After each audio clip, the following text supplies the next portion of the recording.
American tribes. Never to be left out of a gaming craze, a bunch of new poker titles have been released for the major consoles. Here's our review of a couple.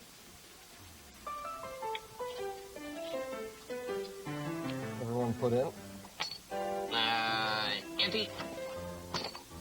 And I pull. Oh, spitting another one out? You know, sometimes I wish I could fast forward you. Isn't that one of your powers? Shut up. That's what poker video games are for. Or would be if they didn't all suck. Have you played World Poker Tour? Unfortunately, yes. The character creation system is decent, probably the most robust of any poker video game. But what you end up with still doesn't look like a human. It's more like some kind of monkey mannequin hybrid. I guess I'm going to check. The game claims to have something called Bluff Master technology, which lets you change your avatar's expressions, but mostly it's useless except as a comedic device. See, doing that would get you kicked out of most casinos. So with this outfit. Online play, an essential part of any poker game, it's functional enough. But try getting your hard-earned winnings to save using the obtuse and unintuitive interface. Seriously, I have lost thousands of virtual dollars because World Poker Tour's save system so totally sucks. I'll lose a few real ones. Put in. World Poker Tour's main problem is that it lacks a true intimate poker atmosphere. The personal interactions are forced. Stomach's gotta feel like washing machines right now. You can always score more cash if you need it, and there's no real risk involved outside of trying to save your online winnings. It's a 2 out of 5. Can't win them all.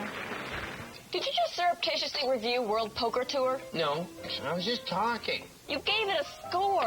Okay, sometimes you're talking, weighing the pros and cons about things, scores can slip out. Well, fine, then I'm gonna talk about World Championship Poker 2. Ooh, and I'm gonna listen.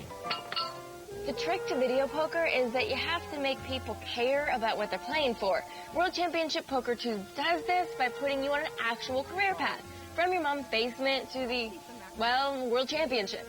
It's no EA Sports franchise mode, but it's more than any other poker game offers. No time for losers over here.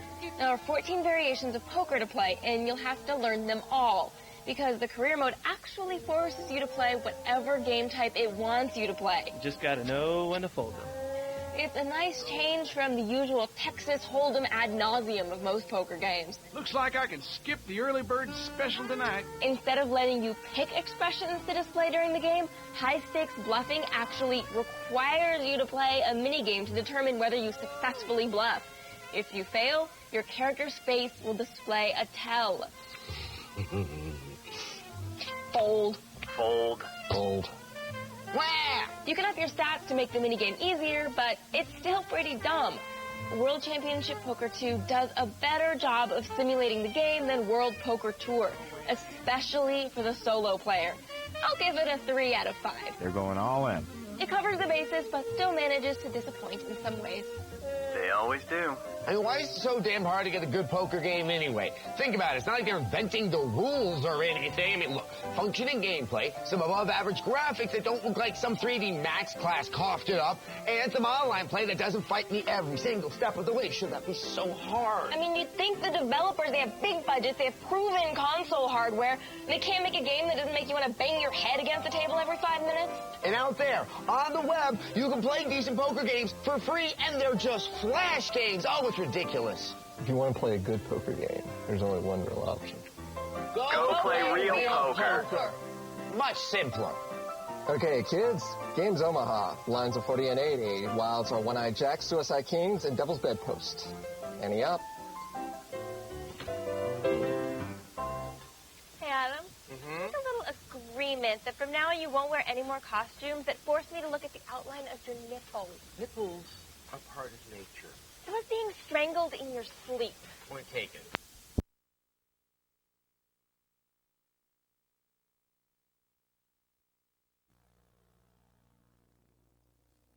The songs in it were actually popular. We have games devoted to 2 classic inner-city recreational activities. Illegal street race...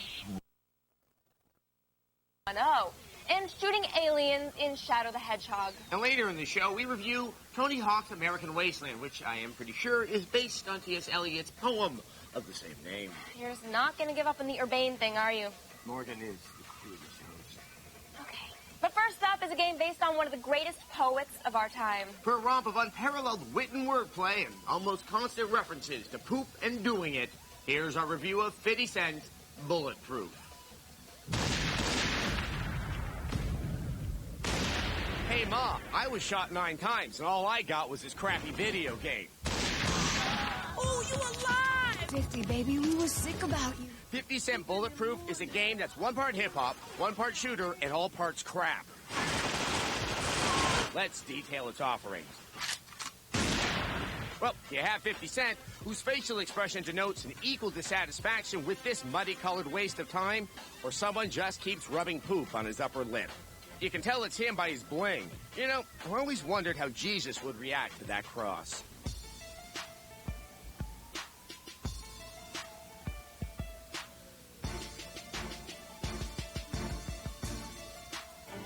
Let's see, it also has other rappers, Dre. Oh, is that a ghost? Eminem. But you shouldn't be playing this game for the robotic retirees of hip-hop. Is that any way to welcome a guest? This game is about action. All you do in this game is shoot. That's it. And guess what? The shooting sucks. It sucks so much, I'm not going to waste an analogy on it. No matter where you are, how close to an enemy you are, what gun you are using, you can't hit anything easily. This isn't realism, it's just complete crap.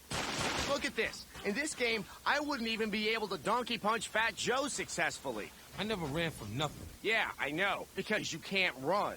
50 moves so sluggishly in this piece of programming afterbirth. You think the developers thought that the crap aiming wouldn't be enough to inform the player that they had been ripped off? Is money the only thing that matters to you? That's pretty funny coming from a guy who calls himself 50 Cent. Okay, so for that reason alone, you should never play this game. But hold on, I want to point some other things out. Okay, here's one of the early missions.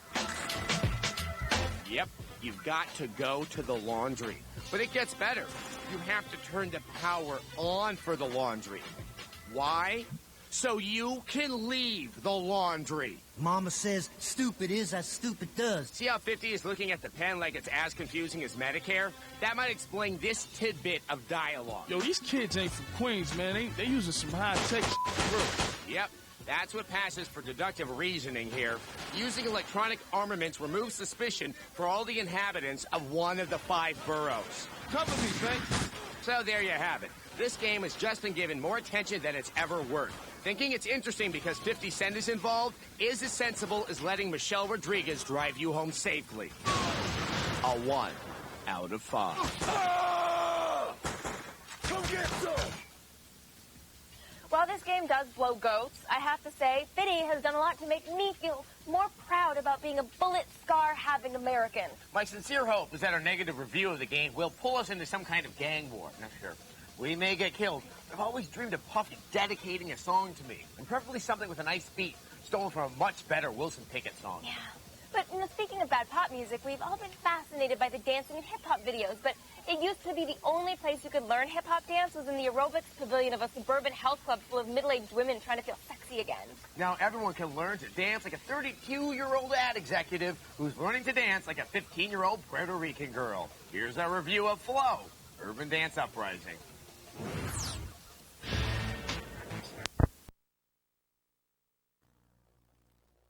That's so rude. Also, in the battlefield, your friends often. Stuff coming your way. Way too often. Stuff coming your way. I mean, way too often. Stuff coming your way. Stuff coming your way. Hot stuff coming your way. Can you imagine if your friends were this enthusiastic in real life? Hot stuff coming your way! Hot stuff coming your way! Hot stuff coming your way! If you can get past the presentation, the game's fast-paced fighting is a lot of fun. You'll need to keep your wits about you if you want to survive. That sounds really difficult. Relax. Just remember to stay calm, because once these monsters swarm, you'll get taken out fast. In fact, there are so many enemies on screen that sometimes just figuring out where you are is like reading Where's Waldo. The game's streamlined ability system makes it easy to pull off moves with a simple hit of the D-pad, so you'll be beating people over the head with a broadsword or zapping them with your magic staff in no time. Hot stuff coming your way! Hot stuff coming your way! Hot stuff coming your way! Hot stuff coming your way! Hot stuff coming your way! In order to stop more monsters from appearing, you'll have to smash all of the magical portals. So the plan is, kill monsters, smash monster gates, kill monsters, smash monster gates, rinse, and repeat. Fortunately, you can always teleport back to town and hit up the healing fountain. We have to admit, we found ourselves liking Shining Force Neo despite its obvious flaws. If you're in the mood for a long-lasting dungeon crawler and you don't mind hours of pointless conversation, this game's worth a shot. Shining Force Neo gets a 3 Hot stuff coming your way! out of 5.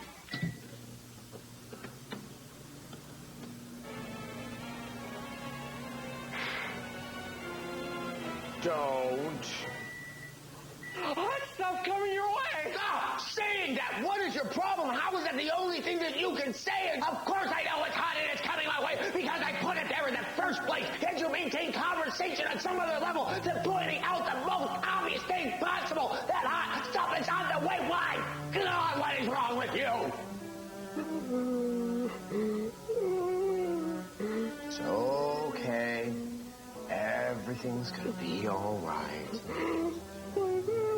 It's hot stuff. What's coming your way? Okay, the way you were stroking the intern's hair was creepy. I wish I knew how to quit him. Someone is totally going to call HR about this. They are. Up next. His crew. A true tale of Hollywood. You're mostly manning the persona of screenwriter Jack Driscoll. You'll partner with different groups throughout the game, confronting creepy Cretaceous puzzles and pitfalls with the slightly differing abilities of those you're partnered with. We got to get this open! Anne is no longer your grandma's constantly terrified Fay Ray. We put his body over there. She's independent, emancipated, good with a spear, and dressed in a slip. The title utilizes the 360 for some beautiful atmospheric environments.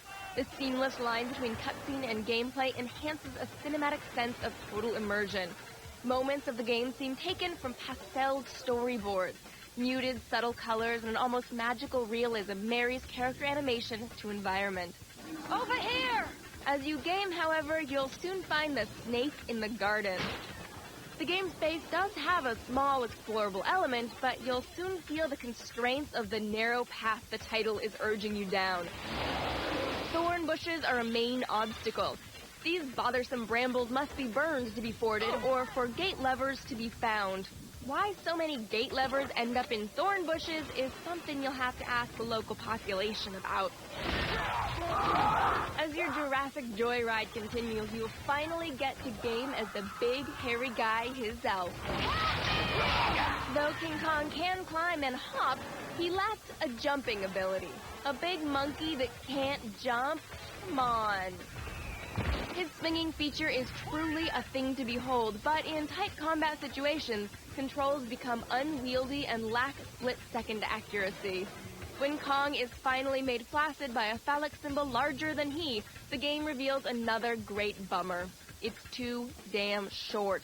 It was beauty killed the beast. With a howl for a slightly larger form of birth control, God, it's gigantic. It's the most amazing thing I've ever seen. we give it a 3 out of 5.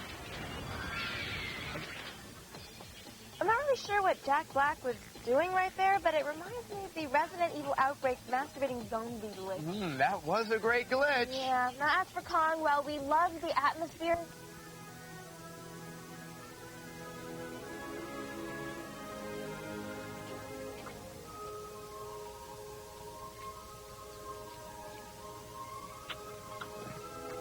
What? Nothing. We interrupt this broadcast to bring you shocking news. The dead have risen and are attacking and eating the living. Officials urge you to stay away from funeral homes, mortuaries, and other areas where flesh-eating zombies may congregate. And now back to Happy Time Radio. You picked a great place for a picnic. This isn't good. This isn't good. This is the part of the film where the bad things happen.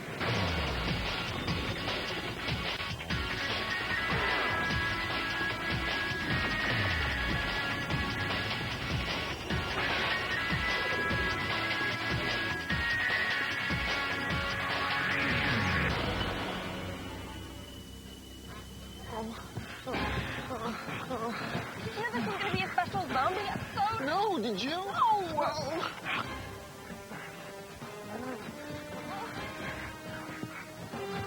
That way. Oh, yeah, that's good. Oh, stupid heels. Why are you wearing my shoes? Well, it's a horror movie. We'll talk about it later. Oh.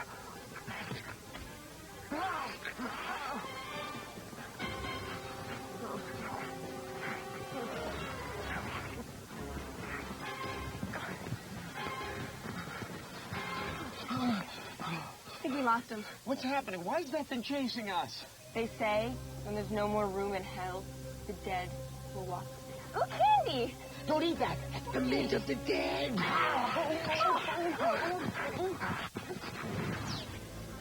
Zombies. They scare the crap out of us.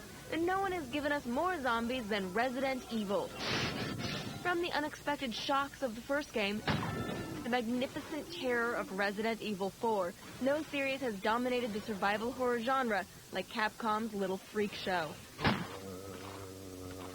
It all began with the U.S. release of the original Resident Evil in 1996.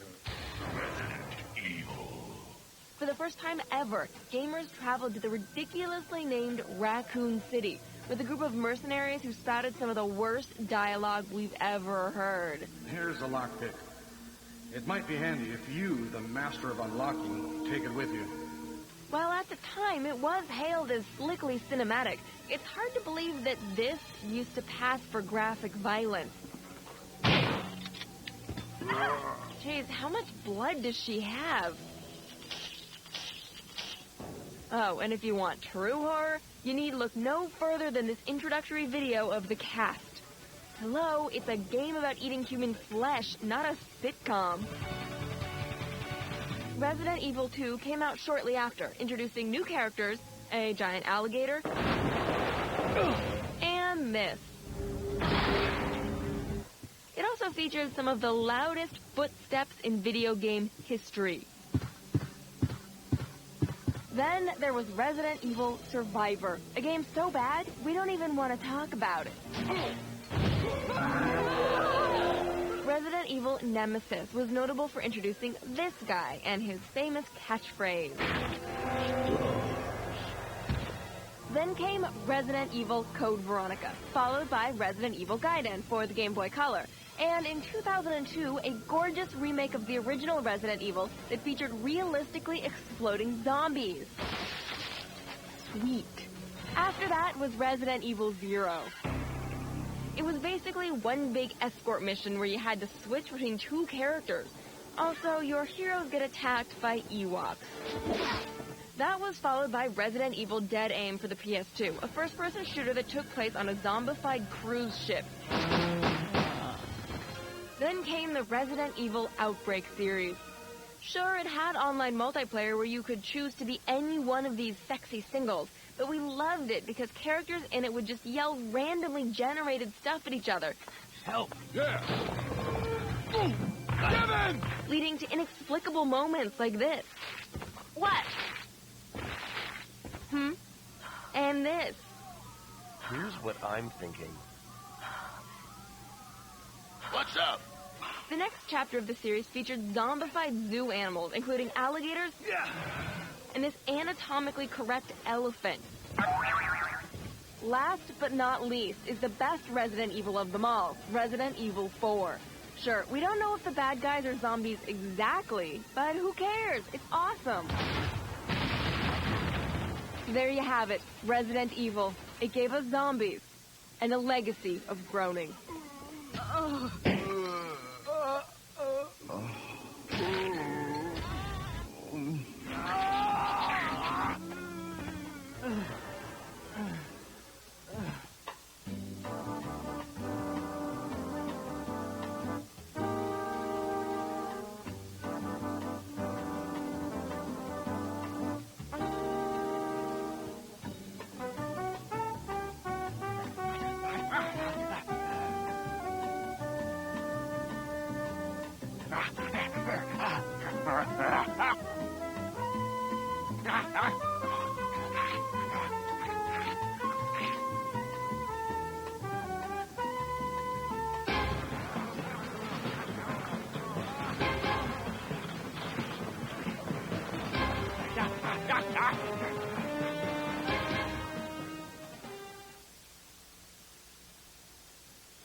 Give up already!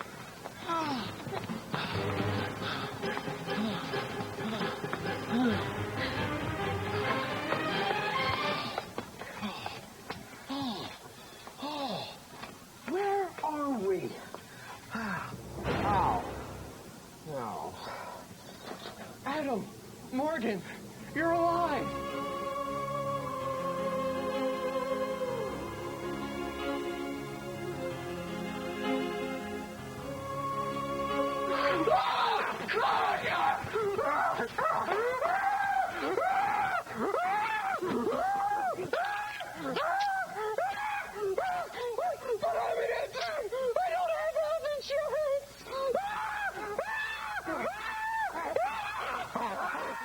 G4 now presents the following public service announcement, paid for by the American Association for the Undead. Hi, my name is David Nyman, and I work here at Accounts Payable, where I'm a senior associate. Great work. I've been dead for 19 or 20 years, maybe 18 years. I was actually trampled at a Wham concert. I've got the album here. Love those guys even after death. After my incident, they let me come back to work, which I was really happy about because it's tough for someone like me to find work. The thing I want people to know is that I'm a regular, normal guy who happens to be dead. I put my pants on one leg at a time, just like everybody else. Popular misconceptions. Eating brains. Everyone thinks it's all about brains, but it's not just about brains. I like corn. I like smoothies. It's going to look really good on you. Oh, Jesus!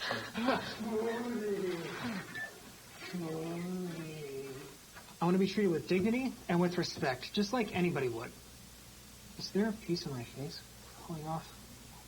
Gross. Dignity and respect that's what I want. Zombies. They're people too. Dead people. Hey, Bob.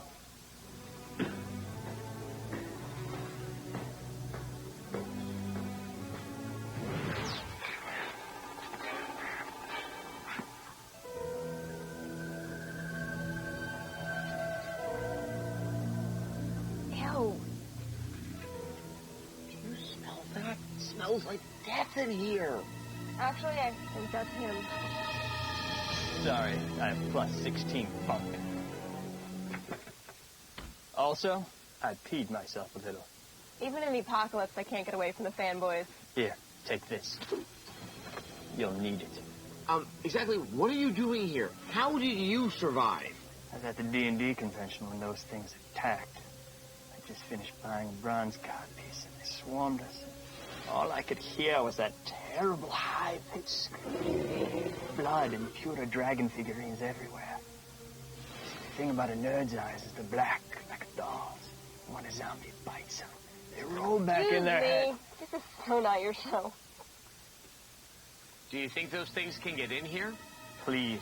Zombies don't have the mental acuity to work locks. They have the minds of children. A yo-yo! Whew. Doomed.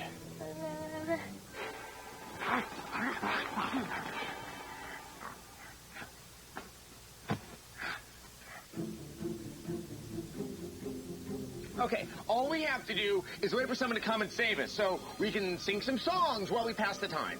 Actually, due to copyright laws, we can't. Adam? What? Are you biting my arm? I'm not biting your arm. Oh, Karma's a bitch. To be real. Hey, Morgan, I killed one of those zombie nerds. Morgan? So cold. So cold. Colder than the reception we get at a Dragon Ball Z convention? Not that cold. Morgan, you can't leave me here alone. I don't know what I'm going to do without you. Hire another co-host. Ooh, there's that. Good call. Darkness is closing in. Morgan, You're pretty when you're quiet. There's something I need to say to you. Something I need to tell you before it's too late. Yes? I don't think anyone watches this show. I know. I've always known.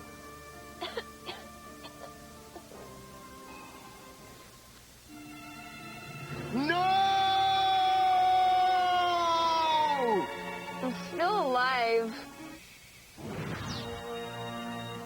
Punch Bowl, a future utopia here today, filled with hope, robots, and all the smoldering emotions of a pulp fiction novel. Beware Suzy Q Public. A new terror has landed in Punch Bowl. Zombies. Stubbs the Zombie and Rebel Without a Pulse for the Xbox and PC lets you take on a role made famous by Night of the Living Dead and Thriller. As Stubbs, your job is to bring down the ivory towers while spreading the infection. I was thinking more along the lines of opening up people like a bag of chips. The denizens of Punch Bowl might not make for an easy meal. Okay, some of them have hit the end of the evolutionary chain, but others will show you what a membership to the NRA gets you. Looks like we got a special one. Stubbs is not without a couple of tricks up his sleeve or lower abdominal cavity. Gut bombs explode in Technicolor screams, clinging and infecting those around you. If you start feeling the stress, you can always relieve a little pressure. Need a hand? Throw one of your own. This sure-fingered thing can scout and capture one of the mouth breathers for you to use. Play it cool, or play to kill. It's your ever-growing army of undead that keeps Stubbs lumbering ever forward. These dismembered members know only one thing: to consume. Prepare yourself to take a trip to the edge of terror as Stubbs battles against the military, Nazi scientists, crooked cops, and a barbershop quartet.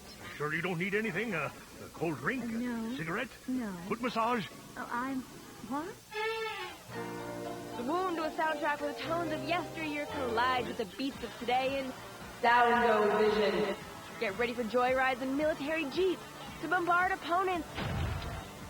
Take a ride of fate on a sheep. Join Stubbs the Zombie and Rebel Without a Pulse for all the romance, the comedy, the brain-eating, and all the robot-on-car action you can handle. Want me to look under the hood? No. Be here this fall as zombies take over your Xbox. Because I won't be. Here, I mean. I'm already dead.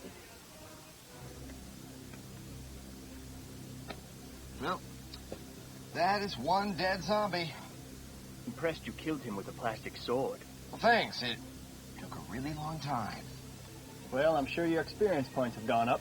I just can't believe I was too late to save Morgan. Speaking of which, are you looking for a new co-host? Oh, come on. The body's not even cold. Ooh.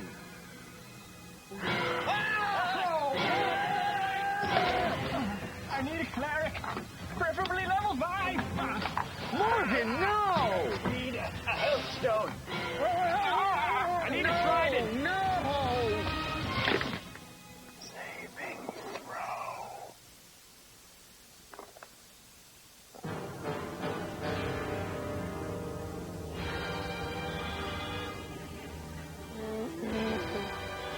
Oh, snap! You must be new. First day. You'll do fine. All you gotta know is old Ann Perkins is cooking the book. I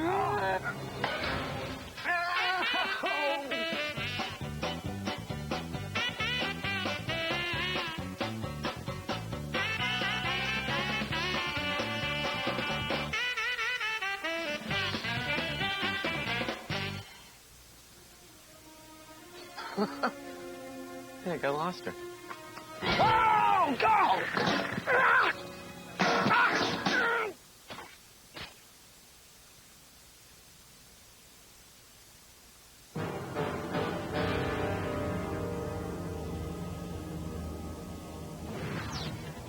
RE4 meet the PS2. Ooh, that looks like it hurt. Evil finally takes up residence within the black polymer confines of the PS2. And this time, the dame stays in the picture. This time you'll get to play more through the eyes of Agent Ada. And this chick's got guns. Here's a sneak peek. Being a hero isn't what it's cracked up to be anymore. Used to be a cop myself. Only for a day. I thought I was bad. Somehow I managed to get myself involved with the incident in Raccoon City on my first day in the force. Excuse me. Sir?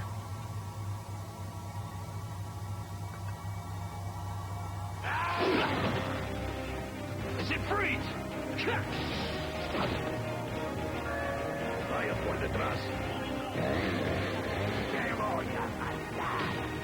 Son of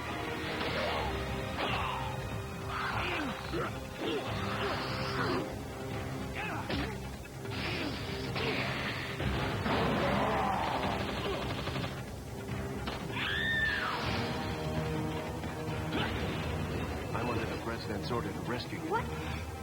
My father?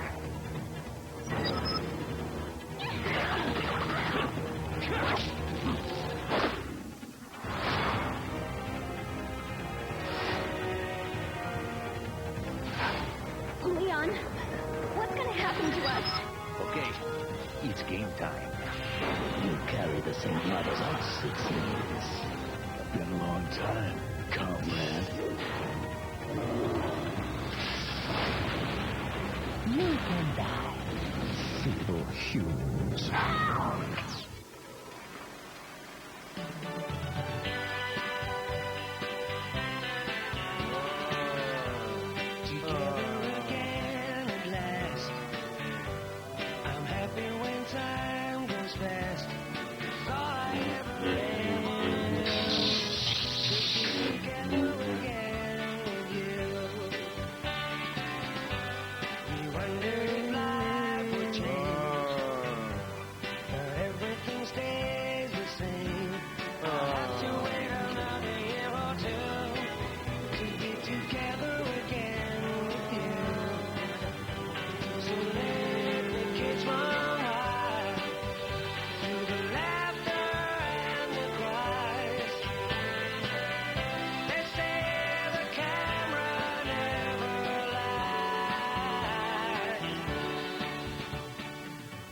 With this 555 deal, we can afford to live a little, right? I guess.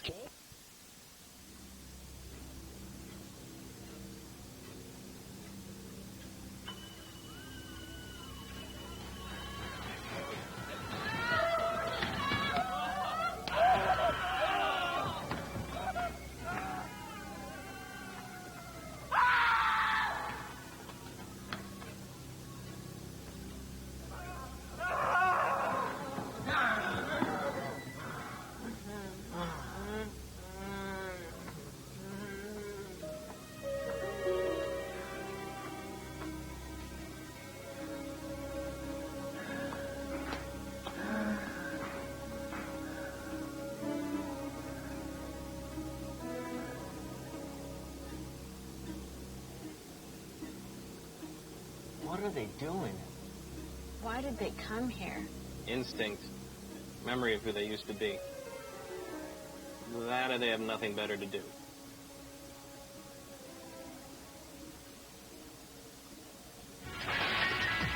Help! We are totally trapped by Adam Sessler and Morgan Webb.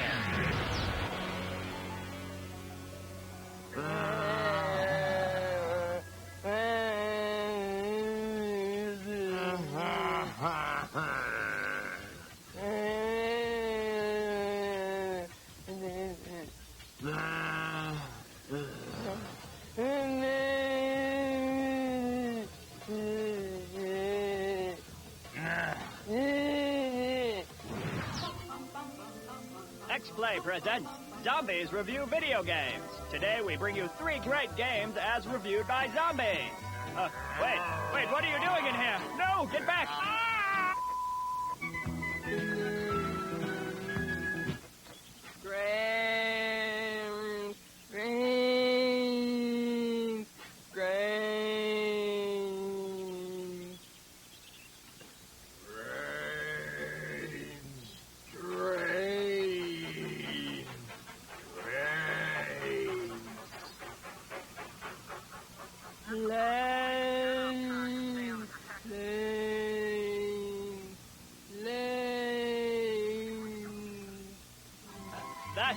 zombies review video games. Oh, God, no.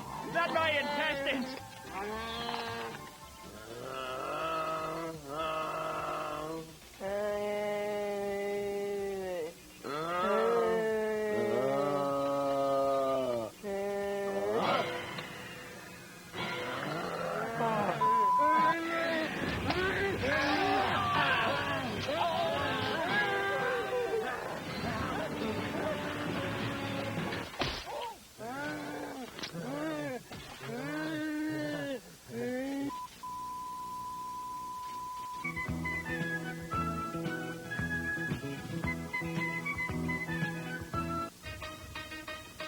You read that right.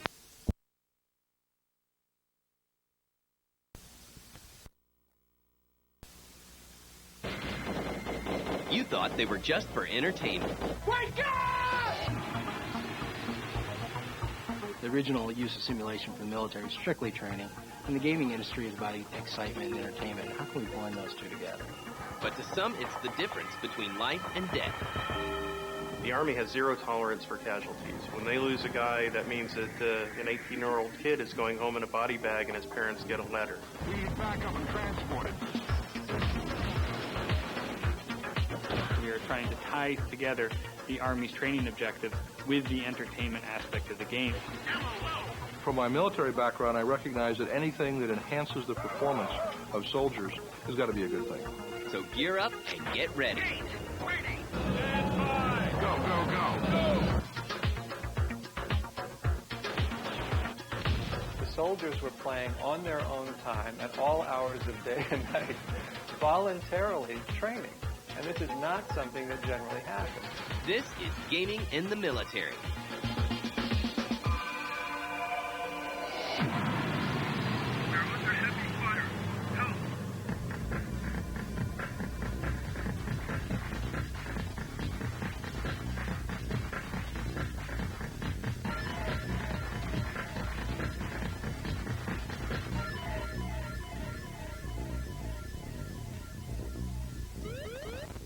In 1982, the U.S. Army considers using the popular arcade game Battlezone as a training simulator for the Bradley fighting vehicle.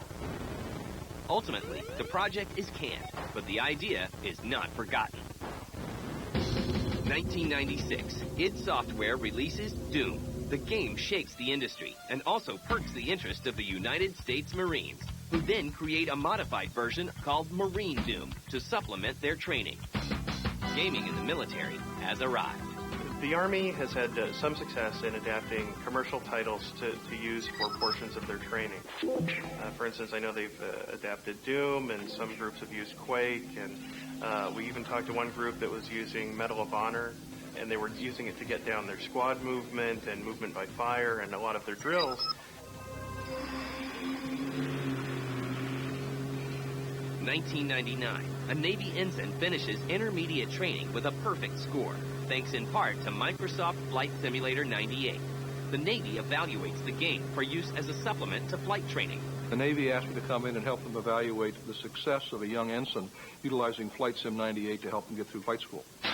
From that, we were able to move in, and I've been doing research on gaming for a long time. From my military background, I recognize that anything that enhances the performance of soldiers, especially the young soldiers who are much more game-oriented, has got to be a good thing.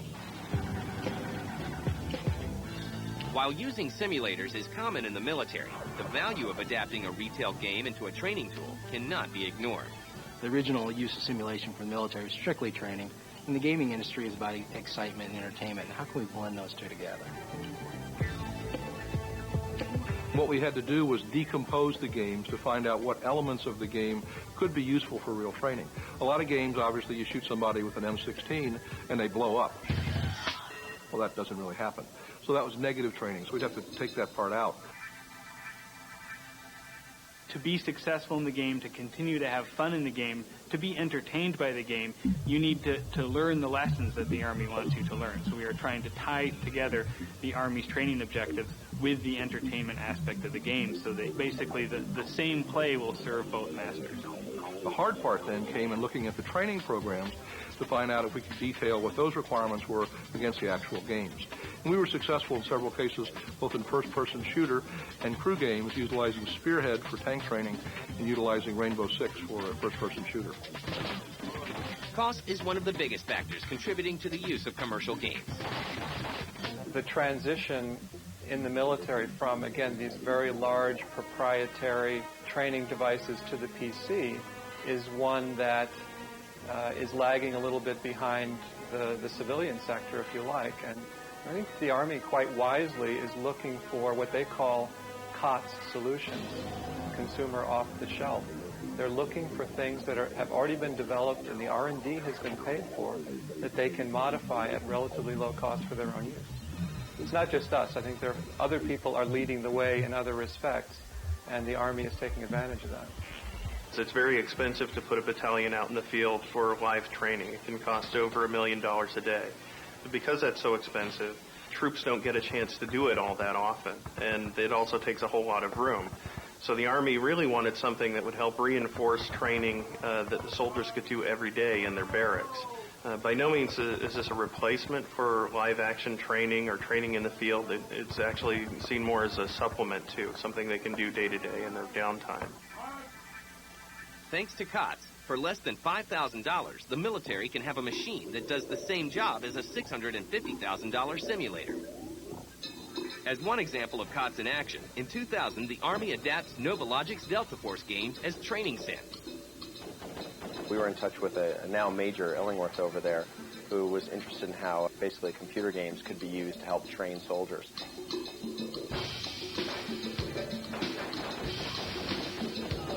He's working with the Land Warrior project, which is outfitting the next generation of soldier with technological equipment. One of the things they wanted to do is they wanted to kind of rehearse how this equipment would work in the field without having to deploy it. They were very interested in the multiplayer aspects of Delta Force. The fact that you could get, in our case, up to 50 different people across the internet, could be anywhere in the world with a good internet connection, and they could train together. So we went ahead and modeled what they call MOUT sites, military operations in urban terrain.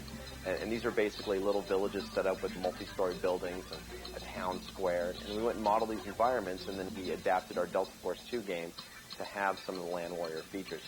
The fact that we could model real-world terrain easily was very valuable to them. The version which the military uses actually has detailed models of Army bases as part of the game, specifically MOUT sites, so that soldiers can rehearse on a computer and then go to a military exercise and in real life do what they did on the computer. And Novologic's strategy pays off. When we first provided the Land Warrior software to the test platoon at Fort Bragg, 50 or so soldiers were going to be the first in the U.S. Army to receive the actual Land Warrior hardware system. And before they got the hardware, they got our game. So networks were set up in the barracks at Fort Bragg. And the feedback we got was that the soldiers were playing on their own time at all hours of day and night, voluntarily training. And this is not something that generally happens. I mean, you don't find soldiers, voluntarily doing push-ups. But Delta Force is just a start. Another game on the horizon will change the way our soldiers train forever. Papa Bear, this is Alpha Squad. We need backup and transport at Delta Force. Bravo, this is King 6. Area secure. Move on to the next target. Novologic isn't the only developer that manages to catch the eyes of the military. In 2001, a company in the Czech Republic called Bohemia Interactive finishes their first project, an ultra-realistic action game for the PC called Operation Flashpoint. The game is showered with praise and sells over 1 million copies worldwide. Operation Flashpoint is a great example. They have a lot of realism in there. If you run, you're breathing heavy and your aim point bobs up and down and stuff like that. That's great for the entertainment value for the first-person shooter. And then the few and the proud step in. We examined a couple platforms, and then we had Lieutenant Mathers come aboard, and he transitioned over. He saw Operation Flashpoint. He made a couple of contacts with Codemasters and Vendor Helper. He introduced us both, and we sat down, we evaluated, and as the program went forward, we found that Operation Flashpoint was a better tool. better platform, better gaming engine, and it suited the Marine Corps to all their needs and requirements.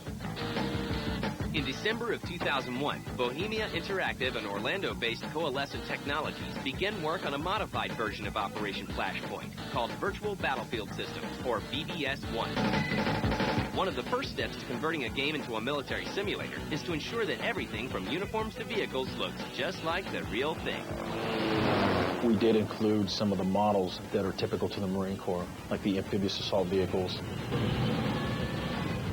the Harrier, which is not included in the original game,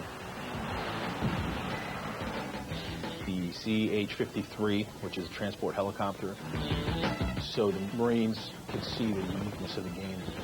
Eventually what we'd do is change the uniforms, make sure we have Marine-specific weapons, like the small arms weapons, some of the anti-tank, like the AT-4, the SMAWs, some of the Marine Corps unique weapons that's part of their TA. Both companies take great care to ensure that the new game meets the strict requirements of the U.S. Marine Corps. Alpha 1, the convoy is now leaving in 5 minutes. If you're trying to train, what you need to start with is the learning objectives. What is it you're trying to train? And then you need to basically build the whole product around that objective. It's not necessarily the mission that's being carried out that's important. It's the pre-planning stages. When they issue the frag order and they go down as the chain of command as they're given a mission and they carry that mission out. It's the actual role rehearsal and the pre-planning and then the debriefing. What went wrong? What happened? Why didn't you accomplish this mission? In February 2002, the Marines began using VBS-1, and its execution looks a lot like your average LAN party. Typically how we set it up is we have 16 computers. So the team's a little bit offset, but what we would do is we would have maybe 3 to 4 fire teams playing against what they call an opposition force, which is actually guys behind the computer playing the bad guys. While both Delta Force and Operation Flashpoint are games that became training tools, sometimes this transformation can go the other way around. The most recent example is Full Spectrum Warrior, a strategy game developed by Pandemic Studios. The Full Spectrum Warrior started off initially as a training project for the U.S. Army so that they could better train their incoming light infantrymen in how to fight in an urban combat environment. We're taking the assets that we've created with under the auspices of the government and we're parlaying them into a game that has an unparalleled level of realism. We're calling it a tactical action game, although it really is hard to kind of fit within any known genre. In a very high level, it's playing a war movie. It's with an ensemble cast, moving them through a dangerous terrain, an urban situation, and fighting it out, being their commander. The first version of Full Spectrum Warrior is built for the Army from the ground up with a budget of $5 million. One of the primary differences between what they did with us and what they did with the other games is that rather than adapting an existing civilian software product, they actually came to us and formed the software product so that it directly incorporates the training and doctrine in the very core of the gameplay. So this was developed specifically by the Army, for the Army. As a result, there are some key differences between Full Spectrum Warrior and other games. The goal for most games is purely on excitement and the emotional thrill and the graphical experience. Tango down! Whereas the Army's goals are really to train their soldiers, not necessarily to make big explosions, but to accomplish their mission with the least possible use of force and also to keep their guys safe. In a game, keeping your guys safe is not a really major factor. If you lose a guy, you just hit reload or you get another life. The Army has zero tolerance for casualties. When they lose a guy, that means that an 18-year-old kid is going home in a body bag and his parents get a letter. And to turn this military game into a commercial product, a little bit of Hollywood comes into play. When people play games, they expect a little more graphic and audio impact, akin to what they see in movies. Some of the ways that that's evidenced is when an M4 fires, it really isn't a super loud, ear-shattering crack. But for a gamer's perspective, that's what he's used to seeing in movies, and there's a payoff there, a visceral thrill to hearing that when he has his guys shoot. So we make some changes basically to sort of Jerry Bruckheimer the Army version. Why have a story to kind of keep it all together so it makes sense and progresses through. So what type of cargo does it need to have? Something that we wouldn't want the bad guys to get. We're also going to add more individuality to the characters. In the Army version, who the characters weren't as important as just making sure that they behave like humans. But in a real game, I think that players are going to expect that those are actually characters. When Pandemic Studios finishes the Army version of Full Spectrum Warrior, the top brass is impressed. They had a blast. The reaction's been through the roof. They were really blown out of the water in terms of what they've gotten. Their traditional simulations like this are like Excel spreadsheet, little dots, top down, move it runs a little, very turn-based. And they were just amazed that they're able to actually visualize what it means to be in an urban combat situation. With the Army version done, Pandemic focuses on the retail version, which hits store shelves in the first quarter of 2004. Contain the enemy with explosive force. Meanwhile, the Army decides to try their hand at something completely different. That's not the enemy!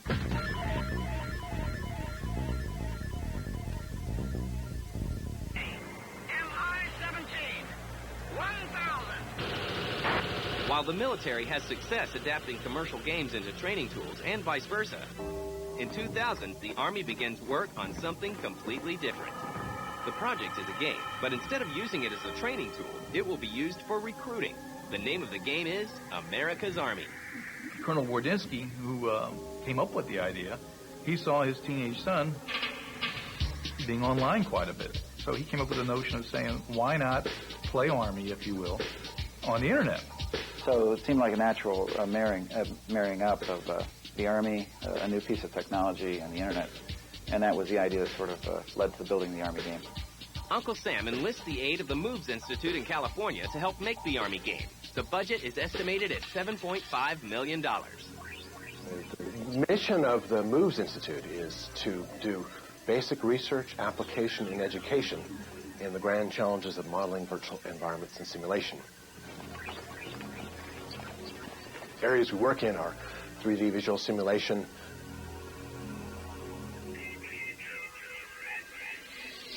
networked virtual environments, computer-generated autonomy, human performance engineering, immersive technologies, and defense and entertainment collaboration.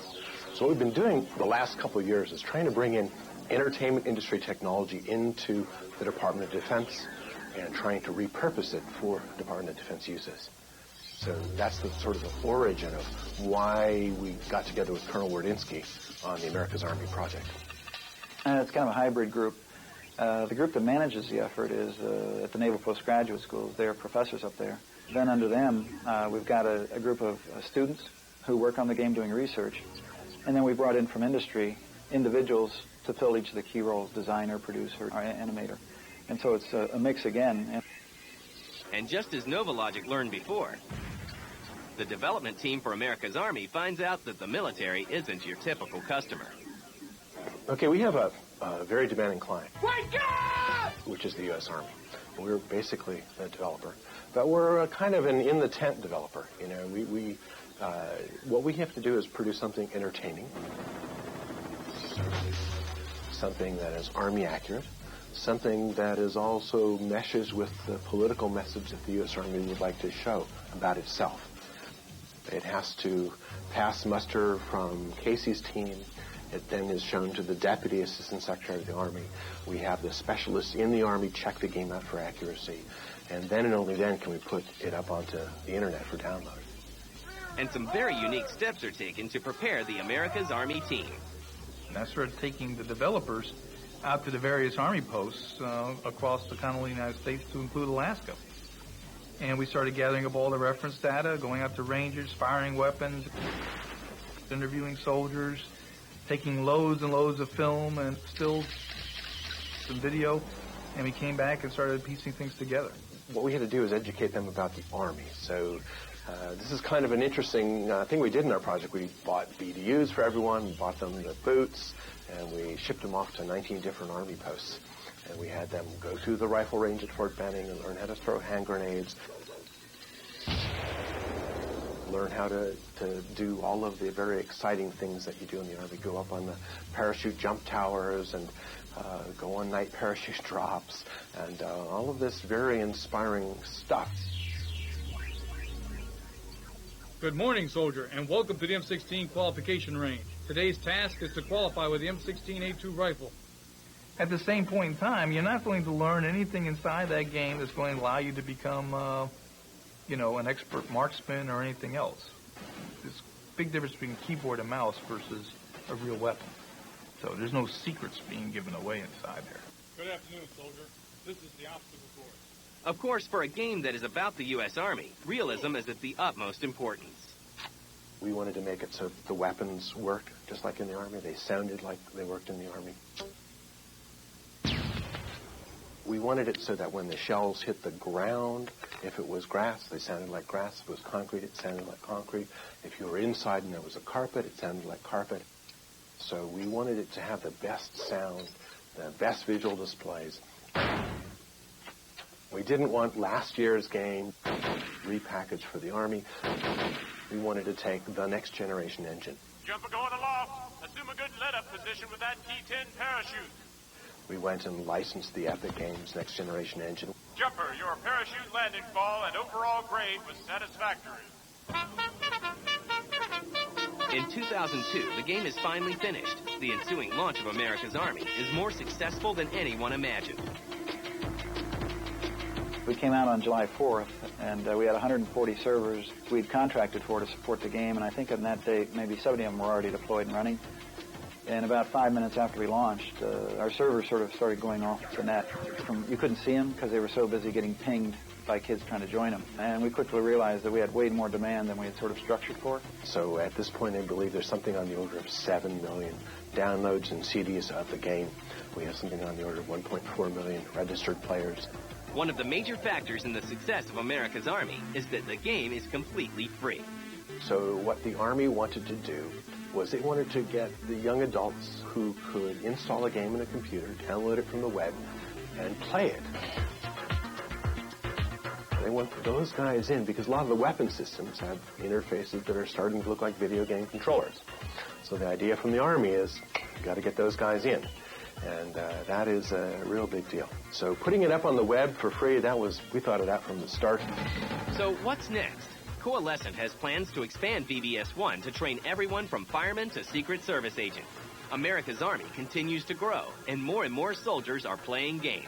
And with new titles like Full Spectrum Warrior on the way, gamers will continue to reap the benefits of realistic games, while the military will have effective and fun training tools. Go. Stick together and stay near the road.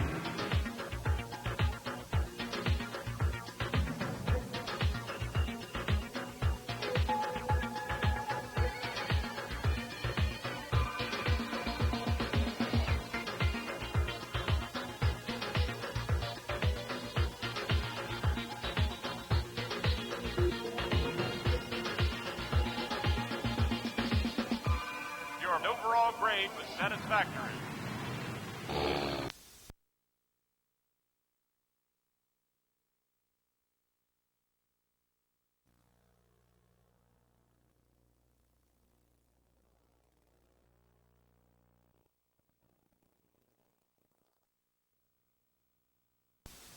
Console. It was a really crucial time for Sega. The dream was born. And they really wanted to get back into the race, so they put out the Dreamcast. It survived an executive shakeup. So we have parting other ways, and I left the company. And saved a company. Retailers started calling us in week 2 and 3 saying, we're out of stock. We're out of stock. We have to have more hardware. People are banging down our doors. But the dream was short-lived. And then it just stopped. I mean, it was just silent. Dreamcasts sat on store shelves. This is the story of the Sega Dreamcast. Here's a system that was ahead of its time.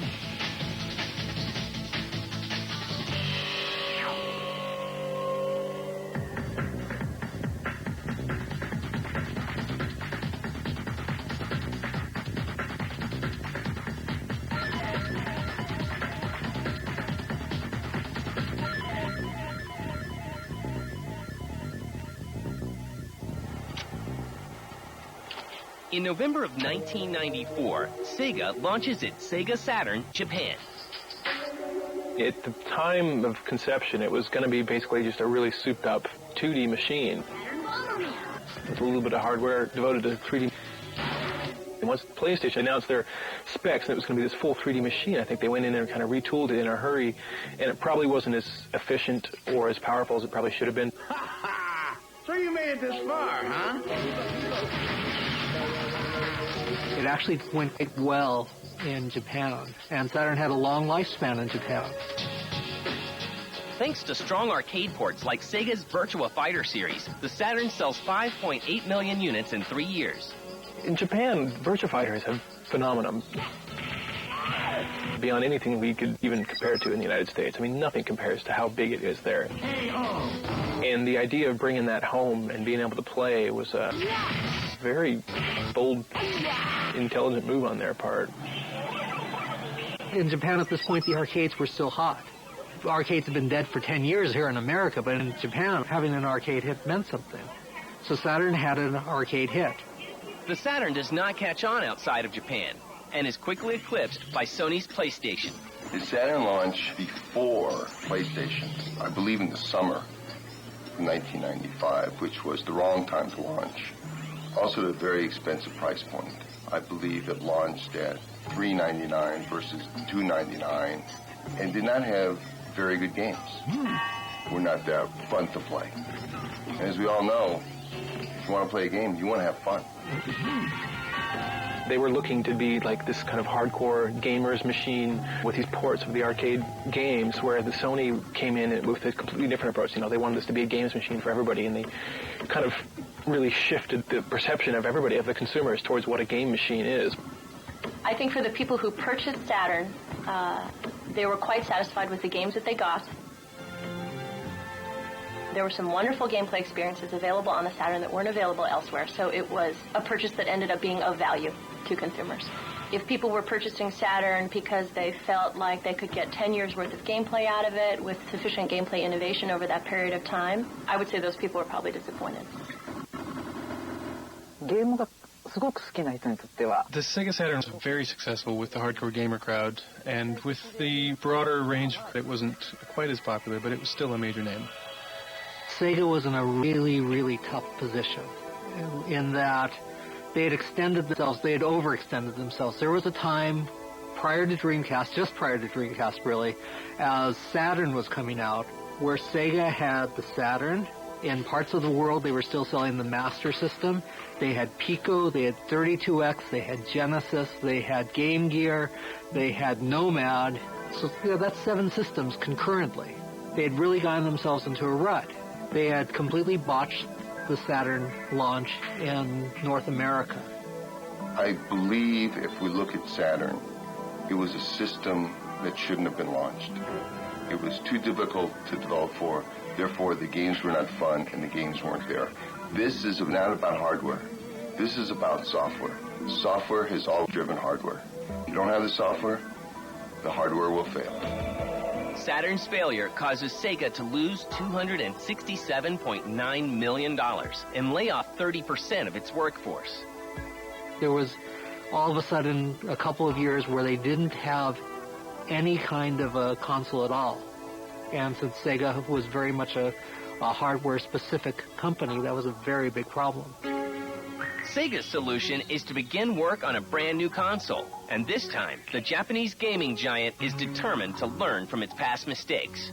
Well, we really had to reestablish ourselves as a company with all the retailers and gain the consumer confidence back because of the failures that Sega had. Sega hopes to win back the consumer confidence it had lost and prepares a surprise announcement for E3 in 1998. Then they had a few closed-door meetings. You had to sign your life away on this NDA. You, at pain of death, you could not tell people what you saw for months. By the second or third day of the show, I had forgotten all about those little NDA thingies, those non-disclosure agreements that I had signed. I needed to write something for MSNBC about what I had seen at the show, and so I wrote all about this great demonstration I had of Dreamcast behind closed doors. And then I woke up at 6 in the morning and realized what I had done and called MSNBC and said, no, turn it off, please. And they took it off, and of course Sega was furious. They were livid. The happy ending to the story was that my ratings on that particular article were so bad that Sega no longer cared. Well, granted, it only ran for 3 hours. Codenamed the Katana. This new system would later be known as the Dreamcast. I was completely excited at the prospect of a next-generation platform from Sega because it was clear that we had struggled with Saturn. The Sega Saturn was a miserable failure for Sega, and they really wanted to get back into the race. So they put out the Dreamcast way before any of these next-generation systems came out. But would gamers trust Sega after all of their past failures? Definitely what Sega was trying to incorporate into the Dreamcast, what they learned from the Saturn, was a broader audience. They were trying to make it a gamer machine for everybody. I mean, they were really trying to shift gears there. It was a really crucial time for Sega. But it was also clear that the company had every intent of rejoining the battle, and we were all ready to rejoin the battle.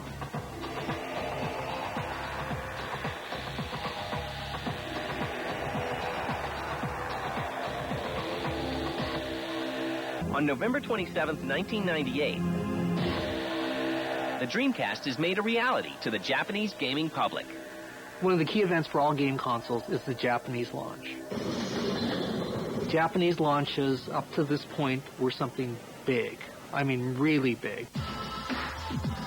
The Japanese government requested companies to not launch their game systems during weekdays because it cut down on national productivity. Trains would be slowed down as they'd go by Akihabara, which is the electric town in Tokyo. Japanese people love good graphics. At that time, Dreamcast was very great graphics, so everyone was excited about it. But the launch is not without its problems. Due to manufacturing glitches, Sega fails to meet shipping goals for the console. So with Dreamcast, they missed their first window of opportunity because NEC was making their graphics chip, and there weren't enough available for a full launch. So a lot of people left stores empty-handed. The image of the time of the Sega Dreamcast, I think, with the Japanese public looks like maybe Sega's turning over a new leaf. It was a new feeling for Sega, I think, and they really had a successful job of arousing interest in the public and showing that they were maybe ready to start something really strong here. It was Sega's next big console after the Sega Saturn. The Sega Saturn was a miserable failure for Sega, and they really wanted to get back into the race. So they put out the Dreamcast way before any of these next-generation systems came out.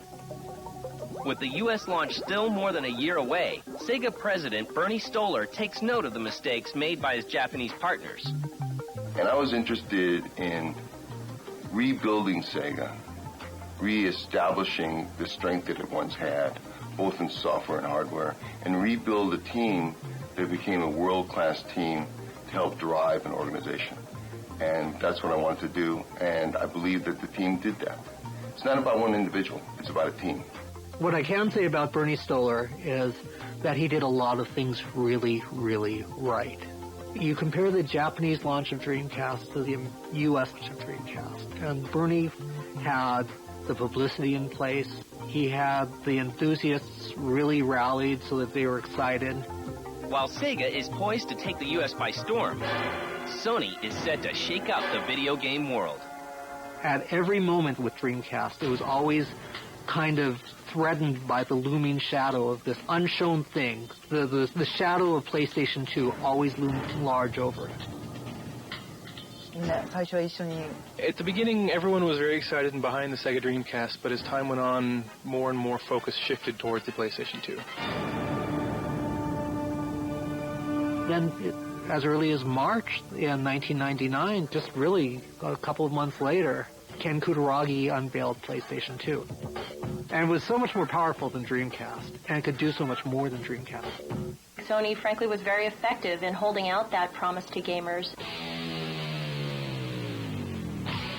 I think to a certain extent they succeeded in convincing their existing PlayStation 1 audience not to get a Dreamcast and to wait until this mythical new system was going to appear. the Dreamcast excites American gamers, with pre-orders for the console reaching 300,000, shattering the record of 100,000 set by the PlayStation in 1995. We really had to reestablish ourselves as a company and gain the consumer confidence back. And they were very, very aggressive, pushing the whole idea of Dreamcast. There was a lot of excitement about the Sega name at that point. Less than 1 month before the launch of the Dreamcast, the team at Sega is dealt an unexpected blow. Right before the day itself, Bernie was fired from Sega. I didn't agree with who was at that then became my boss, Mr. Okawa. So we had a parting of the ways, and I left the company. It was unfortunate, but the team that I had built and the team that had really helped build the launch, they were in place. They were ready to go. They were ready to drive the product. And they did. The Dreamcast juggernaut could not be derailed, and the system launched in the U.S. on September 9th, 1999 for $199. I think what made the Dreamcast so great are really the games. Right from launch, it had a couple really great games. It had Soul Calibur. Sonic Adventure was really popular.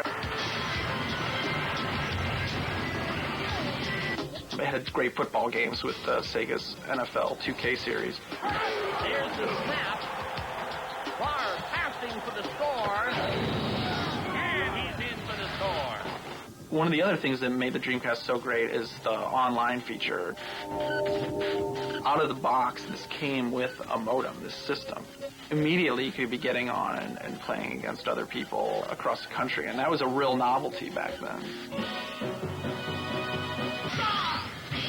Just 4 days after the U.S. launch, Sega reports selling 372,000 Dreamcasts and bringing in over $132 million. The launch was successful. Sega was successful. And it regained the confidence of both the retail community and the consumer. We knew the Dreamcast was a tremendously successful launch when retailers started calling us in week 2 and 3 saying, we're out of stock, we're out of stock, we have to have more hardware, we have to have hardware, people are banging down our doors. Sega tried to do all the things that they had done wrong with Saturn, right with Dreamcast. Saturn was very miserable to program. Dreamcast was a snap to program. Saturn had a very old-fashioned controller. It was really just a Genesis controller, still at the kidney bean shape. Dreamcast had a newfangled controller. They really looked and tried to do everything different. And that side of things was really good. But would it be good enough to hold off the PlayStation 2? On October 26th of 2000, the heavily hyped PlayStation 2 is unleashed on the masses. The first year of PlayStation 2, the biggest hit on PlayStation 2 was Matrix. People were watching the movie. They weren't playing the game. PlayStation 2 sparked the DVD market in Japan. DVD hadn't caught on in Japan. And before PlayStation 2, you'd walk through Akihabara and there'd be game stores every place. After PlayStation 2, you'd walk through Akihabara and you'd see DVD stores. And if you walked into these DVD stores, they were demonstrating movies using PlayStation 2. The Dreamcast would have been a bigger player, in my opinion, had it had a DVD player installed from the get-go. Sega looked over its shoulder, and they realized they had lost Japan. There was no resurrecting Japan. They might have been able to hold Japan if they'd had a DVD player in there. Because, in the early days for PlayStation 2, PlayStation 2 was the cheapest DVD player in Japan. And if they had had that distinction, they might have been able to hold on. PlayStation 2 sales hit $165 million in its first 3 days. And the Dreamcast suffers. I mean, it was just silent. Dreamcast sat on store shelves. No games did that well again. Even good games just kind of sat there and people took them, but it was just somebody turned off the light. It was a big hit with gamers, but unfortunately it wasn't really, commercially viable. It came in at a sort of awkward time and right before the release of the PlayStation 2. So unfortunately it didn't sort of build the fan base that it could have. Sega, you've got to understand, is hemorrhaging money as a company. They realized that if they could sell 4 to 5 million units worldwide, that they could still have a profitable market. They could last a little longer. Sega catches a break in December of 2000 when Sony can only ship half as many PS2s as it planned for the holiday season. We had a crew of people who were very into being the underdog. I'll allow you to die like a warrior. Oddly enough, becoming the underdog almost galvanized us further. It really brought us together as a team because we knew exactly what we had to do. And they thought, we drop our price, we come out aggressive with all kinds of things, including you could have a free Dreamcast. And it wasn't enough. They pushed. And at the end of Christmas, they hadn't made headway. What are you saying? Rumors started coming out that Sega was no longer manufacturing Dreamcast. No! And I remember interviewing Charlie Belfield. I said, the rumor is that you're going to discontinue. And he said, no, that's not true. And I said, are you manufacturing them now? And he said, no. And I said, how much inventory do you have? And it turned out that there was more inventory in the channel and in their warehouses than there was sold. And I said, okay, that doesn't look good. Charlie, when will you start manufacturing again? And that was when Charlie said, we have no plan to start manufacturing again. And that was the first time Sega came out and officially announced that, we've discontinued. It was a real crush to the egos of everybody. I mean, I remember I was in a meeting where we were told that the Dreamcast was not going to continue, and everyone just was silent. Everyone was just speechless. No one said a thing. It was just very heavy, very oppressive. I don't know that Sega could have done anything differently to really save the Dreamcast. The biggest nail in their coffin was Sony really pushing the PlayStation 2. To the delight of gamers around the world, Sega announces that they are going to create games for all consoles.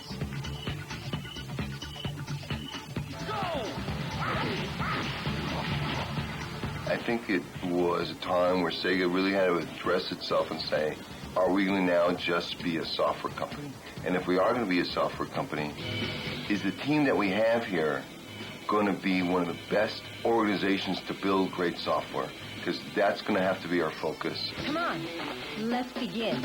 And that's going to have to be our drive. And that's how we're going to be able to survive. Go!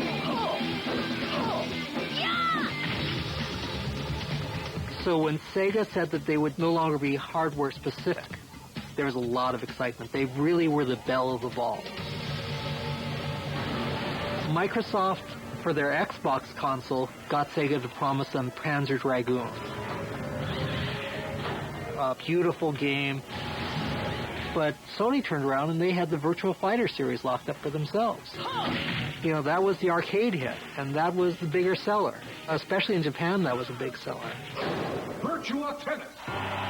There was a very committed Sega fan base right up till the end of Dreamcast that very much appreciated the Sega style of gameplay. As we transitioned from a hardware company pushing the Dreamcast platform to a software developer, we were able to successfully convert the Sega fan base to other hardware platforms via our game. We were able to explain to gamers, you can still have your jet grind radio. Oh, yeah? But it's just going to happen on these other platforms, but we promise you it'll be the same exact wonderful gameplay experience. And Sega gamers came along with us. But the Dreamcast will live on in gamers' hearts and memories. If you picked up a Dreamcast, you were holding something that felt like a gamer's machine. It felt like it was made for games. Without a doubt, the Dreamcast showed the world that online gaming was possible and fun and interesting on forever. Dreamcast is something special, mostly because, it came from Sega. So the games that really were released with it, especially at the beginning, were some of the best games of the last generation, or even this one. I've been in this industry a long time. I've seen a lot of hardware companies come and go. Dreamcast will always have a position in this industry from a historic standpoint. Because it did so well in the first 2 years that it was there, it really established itself. Here is a system that was ahead of its time. People who owned a Dreamcast in 2000 and 2001 were pretty...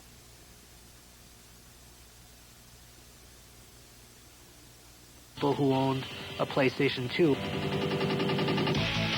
Because there were a lot of great games for Dreamcast. I think that it will go down in history as one of the more desirable systems.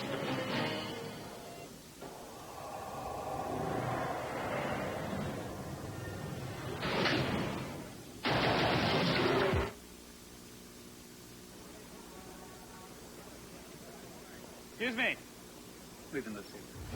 What's up, yo? What's good? $50? Yeah, that's a classic right there. You don't know about that.